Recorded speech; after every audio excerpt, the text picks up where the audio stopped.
RCSI Jubilarians, my congratulations to you all. Hello and welcome to the 2021 Virtual Jubilee Ceremony.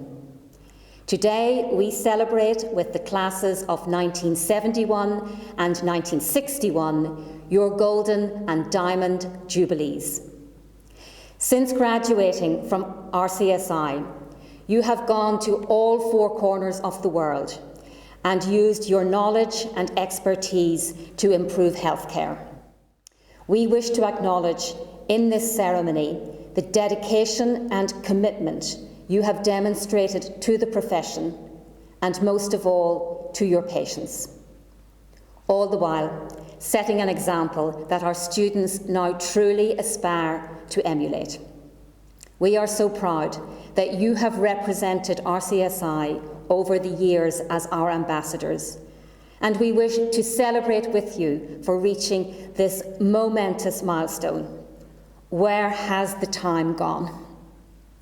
Today's Jubilee ceremony provides the opportunity to reflect on you and your careers as we pay tribute to those who are celebrating their golden reunion from the class of 1971, as well as our graduates from the class of 1961 who are celebrating their Diamond Jubilee. Today, we salute you all by acknowledging this important occasion and by hearing from some of you as you share your memories of those wonderful, heady times from 50 and 60 years ago. We will now commence with the virtual presentation to those celebrating their golden reunion. Dr. Tor Arnaise, Dr. Hakan Ars, Dr. Shaukat Akbar Ali, Dr. Suleiman Adam, Dr. Colin Bamford, Dr. Timothy Barber, Dr. Yakub Barmania, Dr. Stale Barstad, Dr. Harold Bergrem, Dr. Musaji Bamji, Dr. Ishmael Bayat, Dr. Dola Black, Dr. Britt Bright, Dr. Youssef Kachalia, Dr. Raul Carvalho, Dr. Michael Collin, Dr. Peter Cove, Dr. Elaine Coventry, Dr. Kel Dallin, Dr. John Doherty, Dr. Inga Escaland, Dr. Hannah Finson, Dr. Joseph Gardner, Dr. Charles Goodliff, Dr. Robin Goodwin, Dr. Krishnasamy Govinder, Dr. Tor Guteberg, Dr. Beatrice Hammond, Dr. Rune Hapnays, Dr. Claire Hapnays, Dr. Panos Harris, Dr. Patricia Hennigan, Dr. Per Hessler, Mr. Jonathan Huba, Dr. Fatmata Carbo, Dr. Abdul Karim, Dr. Patrick Keaveney, Dr. Abdul Khatri, Dr. Raman Kusal, Dr. Rolf Kirschner, Dr. Bernard Knox, Dr. Knut Krug, Dr. R.K. Kumar, Dr. Mark Laher, Dr. Gunborg Laval, Dr. Aderfermi Lawal, Dr. Ike Fu Lim, Dr. Patricia Lowe, Dr. Mary Lucas Carmody, Dr. Noel McFadden, Dr. Mary McGregor, Dr. Paul Maguire,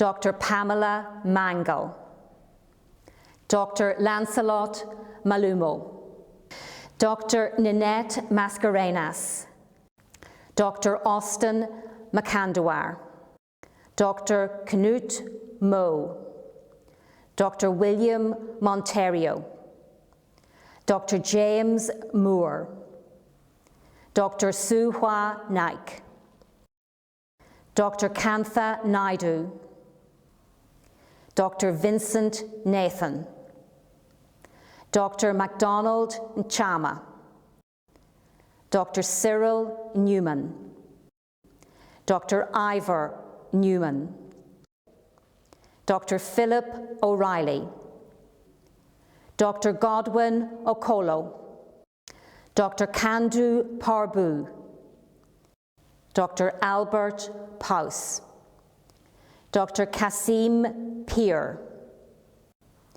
Dr Bent Poulsen, Dr Gertrude Phillips, Dr Jack Prager, Dr Eugene Rafferty, Dr Lars Rode, Dr Per Sandven, Dr Veer Senik, Dr William Shea, Dr Sichi Sawale, Dr Angela Spicker, Dr Thomas Taylor, Dr Seladurai Singham, Dr Antonia Vaz, Dr Devarajan Veerasamy, Dr Finn Wammer, Dr Vincent Webster, Dr Ola Westby, Dr Raymond Wood.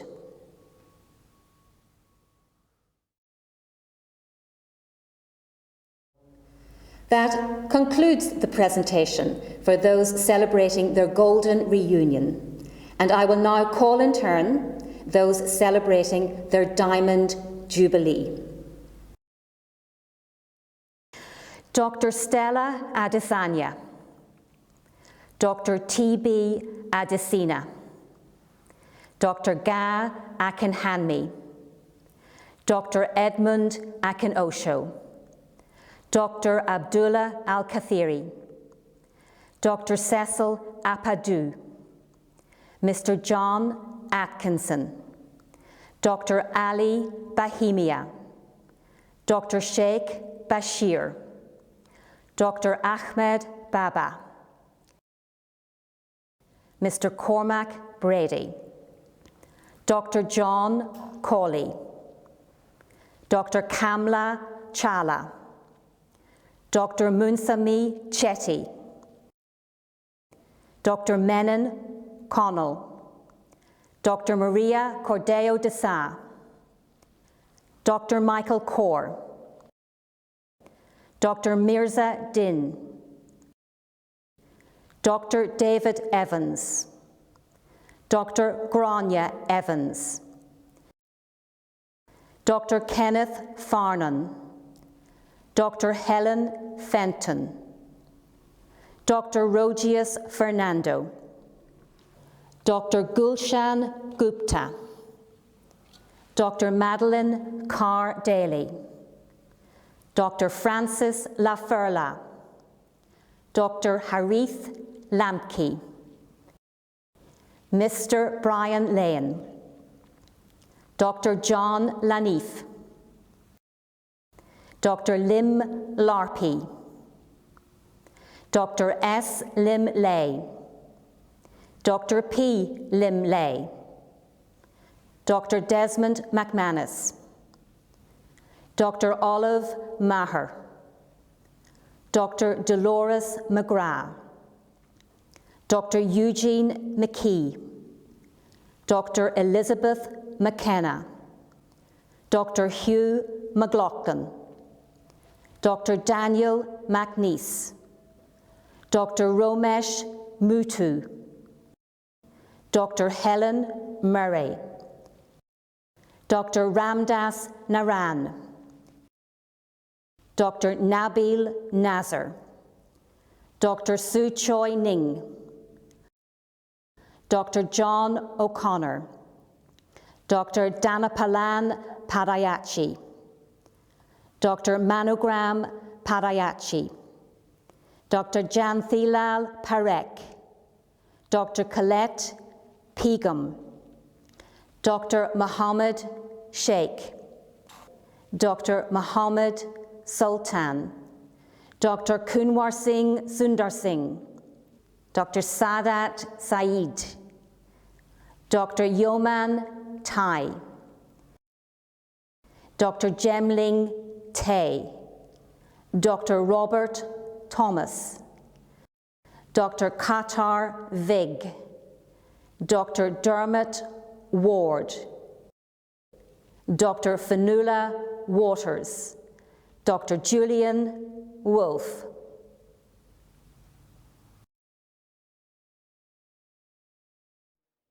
I am delighted now to conclude today's presentation by sharing some of the reflections provided by classmates.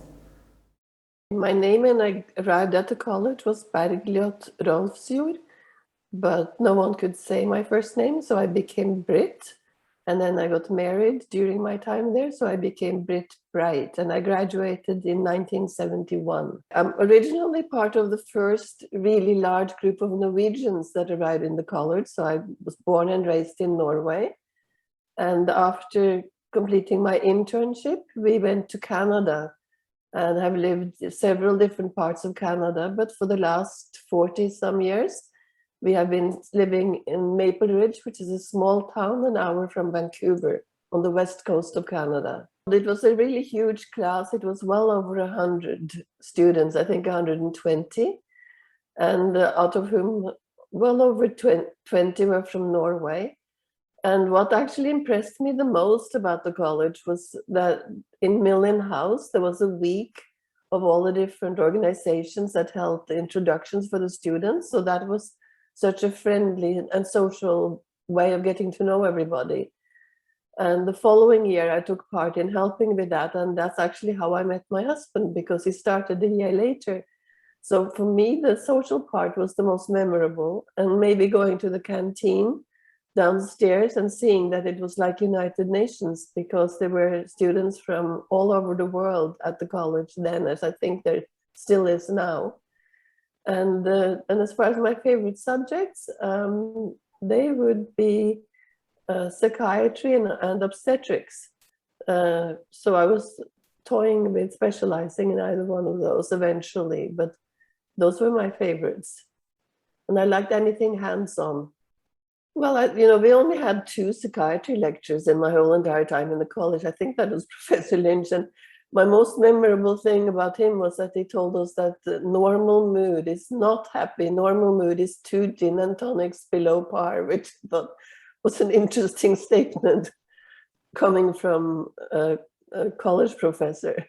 One of the things that I took for granted while we were there, but noticed the difference coming to North America, was that we actually were dealing with real patients and real illnesses. It wasn't, it wasn't pretend or actors that were pretending to be sick. We were dealing with real people and learned, in my opinion, real medicine. We did real deliveries. We assisted at real surgeries. We examined patients properly in medicine. And I really, really enjoyed that. And then the other part I liked was the cultural, the social aspect of it, with the people from all over the world getting along, even if they were on different sides of a war back in their home country. And to me, that was important. I think it helped me being able to mix with people of all different cultures and all different nationalities in my work in Canada, which Canada is a very integrated country in many respects. Never mind the current political issues, but I think it helped me a great deal with that. And I think the overall attitude to learning in the college, that, studying for the sake of knowing something, not for the sake of parroting something back, I think that was very helpful and very useful. To be a good doctor, you also have to be a knowledgeable person and know how to relate to others, to get a balance in their life from early on, to have a social life, a cultural life, and not just focus on the medicine. So that would be my words of advice. Well, my name is Gene McKee. I graduated from surgery in 1961. On graduation, I went to the Air Force for 3 years, and I went home. I'm American, went home, and after residency in family practice and orthopedic medicine, I started my practice. And just incidentally, I think 100 started. Were in our class at the beginning, and we narrowed it down to 60 at the time of discharge. There were 40 at the time of discharge. I think I was the first surgeon graduate from the United States, if that's of any interest. Well, I enjoyed, number one, just being in the school, just having arrived there. And as you know, surgeons has a wide distribution as far as students are concerned. And we did it in those days, probably the 15 or 20 different ethnic groups. I made very good friends very quickly, and I had to go through the pre-reg year and so forth. The welcoming that I received there, the people I met there, and the potpourri, the wide variety of cultures that I was meeting and enjoying for the first time.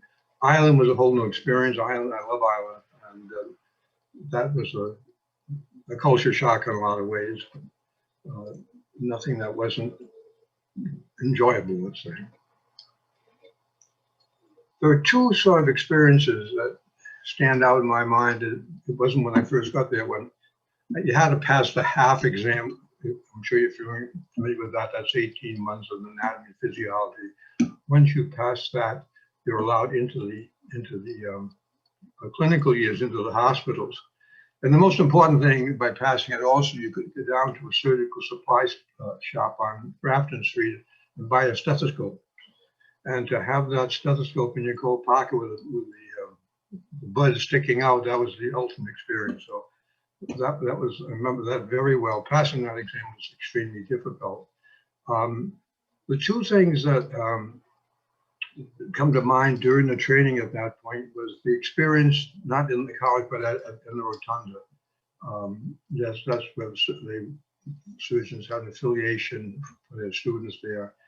And having delivered 10 babies in-house, then you're allowed to go with a nurse into the district and deliver there. And that was a huge experience.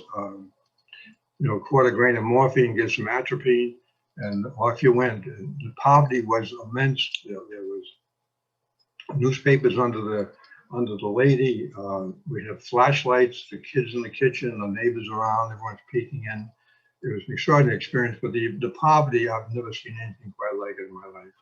And we did follow up with the deliveries with the neonatal nurse. And that really was a mind opener. And the other thing is that I didn't have a huge love of medicine, and taking anatomy for 2 years didn't actually increase my love of medicine. It was fine. I was having a wonderful time in Ireland, didn't want to leave Ireland, but I was just sort of a mixed mind relative to medicine. Until finally I passed the half, I got into a hospital situation. Actually, it was Jervis Street Hospital, the old Jervis, I think it's gone now. But one day there was the surgeon was making rounds. It was a post-op case he was talking about, and he was the whole entourage, the registrars of residents, the junior and seniors, and the interns, and of course a couple of students at the periphery. But they started talking about the case involved, and I didn't know that much about it, but I all of a sudden wanted to get involved in the conversation. There was the first interest I really had, because I thought it was quite interesting. And I got away from the books of anatomy, and now I'm sort of on the bedside of the patient. I enjoyed that part very much. I enjoyed speaking with the patient, and they speaking with me, and so forth. So those are the two major episodes in my medical career that I remember very well because they made a very basic change in my way of thinking, if you like, as to whether I was destined to be a physician or not. Well, after I went back, after our graduation, I had a deferment for the United States Air Force, which allowed me to go to school. So I still had an obligation. I still had an obligation to them. So I spent 3.5 years in the Air Force as a physician, as a flight surgeon. And JFK had a baby that I tended to. I had just finished an exchange transfusion on a newborn, which just means taking bad blood out and putting good blood in. I finished that, and I heard the clatter in the room next door. And so I took a peek, walked in, and the nurse said, "I want you to stick around," because I was doing pediatrics at the time. And next thing I know, Jackie is being wheeled in. I've never really seen her in the flesh before. And the OB fellow from Boston came down, and he was there, and he said, "Who's going to collect the baby here?" And the nurse said, "Well, Dr. McKee is on pediatrics," and he would take. And we did. The child was in terrible shape and needed more than we eventually went to a hyperbaric chamber in Massachusetts. But for about 12 hours or so, we kept the baby going. And so that was one of the high points of my military career, of my life, I suppose. Well, for those of you there, my advice to students was take advantage of a great medical education. Surgeons, let me tell you, has come a long, long way. And they're one of the top, as you are aware, I'm sure, top institutions in Europe, Great Britain, that can compete with anything in this country, especially the clinical skills. They didn't have the equipment back in those days, so you had to rely on a lot of physical examination and tests and so forth. And the clinical skills can't be touched in any country. Really very, very good. So I tell them to take advantage of a great medical education. It's equivalent to anything, as I say, in the US or Europe. And you got a sort of a petri dish of urban culture. Yeah, I think I've read some places like 96 different countries have been represented up there. And they all have their own story and their own culture. There's an awful lot to learn from an awful lot of them. I think one should try and seek them out, hear their story. Everyone has a story. And especially these people who come from around the world to hear that story. I think they should try and encourage it. And some of it will be lifelong. I have very good friends still. And so I think that the education they're getting is top rank.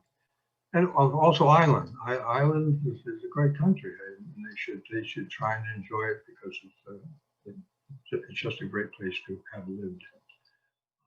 And that concludes the virtual presentation for the Diamond and Golden Jubilee graduates. We thank you for your service, for your ambassadorship and friendship over the years. And we look forward to meeting you again soon here in RCSI, your home in Dublin.